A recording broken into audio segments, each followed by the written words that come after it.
নমস্কার বন্ধুরা, তোমরা সবাই কেমন আছো? আশা করি ভালো আছো, আমিও ভালো আছি। আমি পম্পা একটা নতুন ভিডিও নিয়ে তোমাদের সামনে চলে এসেছি। দিনটা ছিল রবিবার। রবিবার মানেই সব কাজের দেরি। আসলে সবার তো ছুটি থাকে, তোমার দাদাদারি কারখানা বন্ধ থাকে, মামামের স্কুল ছুটি থাকে, তখন যেন সব কাজেরই দেরি হয়ে যায়। আর বাকি দিনগুলোতে যেহেতু সবার টাইমেই সব কিছু করতে হয়, মামামের স্কুল থাকে, তোমার দাদাভাইদের কারখানা থাকে, তখন যেন সব টাইমে টাইমে কিন্তু কাজ হয়ে যায়, তাড়াতাড়ি কাজ হয়ে যায়। আর রবিবার করে যেন সব কাজেরই দেরি হয়। এখন মামামকে বসেছি খাওয়াতে, যেহেতু রবিবার দেরি করে উঠেছে, তো ওকে একটু ডিম সিদ্ধ দিয়ে একটু ভাত খাইয়ে দিচ্ছিলাম মামামকে। আর মাম্মাম দেখো এক একাই ডিমগুলো কিন্তু তুলে তুলে খাচ্ছিল, ভাত খাবে না। যে ওখানেই মামাকে আমি গল্প করতে করতে খাওয়াচ্ছিলাম। আর তোমার দাদাভাই ছিল তখন কারখানায় ঠাকুর দিতে গেছিলো, আর এখানেই মামামকে ভাতটা খাইয়ে দিচ্ছিলাম। খাবে তো না, মানে ওইটুকু ভাত খাওয়াতেই মনে আমার 1 ঘন্টা লেগে যাবে ওর পিছনে। আর ডিমটা খুবই গরম ছিল, ওই জন্যই মামা আমাকে বলছিল মা ঠান্ডা করে দাও, ওই জন্য ফু দিয়ে আমি ওকে ঠান্ডা করে দিচ্ছিলাম। আর ওকে খাওয়াতে বসা মানে একটা বড় বিরক্তির কাজ সত্যি বলতে গেলে। আর যেহেতু রবিবার তো মামাকে আমি একটু দেরি অবধি ঘুমাতে দিই, কারণ ও বাচ্চা মানুষ, ওরও ইচ্ছা করে একটু দেরি মানে বেলা অবধি ঘুমাই, যেমনি আমাদেরও ইচ্ছা হয়, কিন্তু আমাদের তো উপায় থাকে না।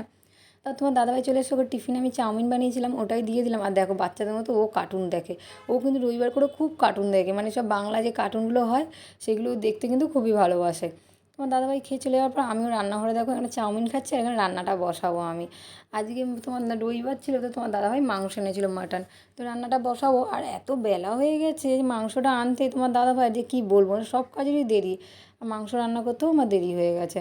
ওই জন্য আমি তাড়াতাড়ি করে দাঁড়িয়ে দাঁড়িয়ে তাড়াতাড়ি করে খেয়ে নিয়েছিলাম, মানে তাড়াতাড়ি খাওয়াটা হয়ে গেলে রান্নাটা বসাবো। তা রান্নার এখানে আমি জোগাড়টা করে নিই, আর মামামকে এসেছিলাম লিখতে বসাতে। কারণ যেহেতু এবার ওর যেহেতু ছুটির দিন, তো মানে সারাটা ঘর ঘুরে বেড়াবে আর খেলবে, তাই আমি যেটুকু লিখে নে, সন্ধ্যাবেলা তো পড়ানো হবে না, কারণ হচ্ছে তোমার দাদাভাই ঘরে থাকে, তো সন্ধ্যাবেলা করে আর পড়ানো হয় না। ওই জন্য আমি মামাকে বলি তুই এখন একটু লিখে নে, তো বাবা নেই, এটা একটু লিখতে বস। আর দেখো মামাম কিন্তু একা একা কত সুন্দর লিখতে শিখে গেছে। ওখানে লিখতে দিয়েছি, যা হোক লিখছে, তারপর বলেছে ওকে ড্রয়িং করতে।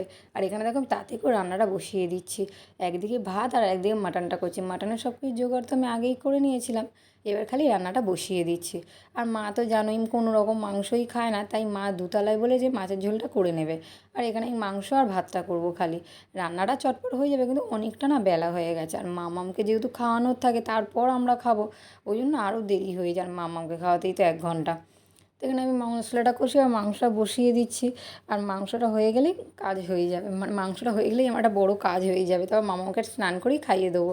আর যেহেতু রবিবার, স্নানটাও তোমার দাদাভাইই করে দেবে, তবে আমি খাইয়ে দেবো খালি ভাতটা। আর যেহেতু কদিন ধরে উপোস চলছে, তো ওই জন্য তোমার দাদাভাই আজকে একটুখানি মাটন এনেছিল। আর মা তো মাটন খেতেই চায় না, ওই জন্য মা কোনো রকম মাংসই খায় না, তো মাছের ঝোল খাবে, আর আমরা এখানে মাংসটা খাবো, ওই জন্য মাংস রান্নাটা আমিই করি সবসময়। দেখুন রান্নাটা শুরু করে দিলাম। আর যে রবিবার এত দেরি হয় সব কাজের কী বলবো। আর আমি না মাংসতে কিন্তু গরম জলই দিই। এটা শোনা কথা যে মাংসতে নাকি গরম জল দিলে নাকি মাংসর টেস্ট আরও ভালো হয়ে যায়। অবশ্য আমাকে কিন্তু ছোটোবেলা থেকে হাতে ধরে রান্না শেখানোর কেউই ছিল না, আগে বিয়ের আগে হাতে ধরে রান্না শেখানোর কেউ ছিল না। এইগুলো সব আমি নিজেই শুনি বা ভিডিও দেখেই কিন্তু এই ঘরোয়া রান্নাগুলো আমি শিখেছি, আমাকে হাতে ধরে কেউ শেখায়নি। বিয়ের পর এখন আমি মায়ের কাছে এসে সব কিছু শিখছি, চচ্চড়ি করা এইগুলো সব শিখছি। বাট এই মাংস মাছের ঝোল তো বিয়ের আগেও আমাকে করতে হতো, সেগুলো কিন্তু সব আমার নিজে থেকে বা ভিডিও দেখেই শেখা।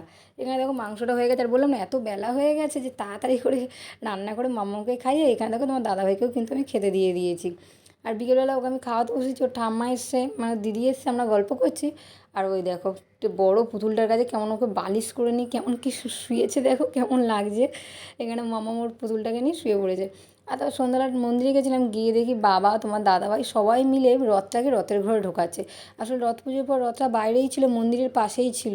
এবার রথের ঘরে রথটাকে জায়গার মতো গুছিয়ে রাখছে, কারণ আসছে বছর আবার হবে, ওই জন্য রথটাকে সুন্দর করে পরিষ্কার করে আবার রথের ঘরে ঢুকিয়ে দিচ্ছে। আজকের ভিডিওটা আমার এইটুকুই, কেমন লাগলো অবশ্যই কিন্তু জানিও।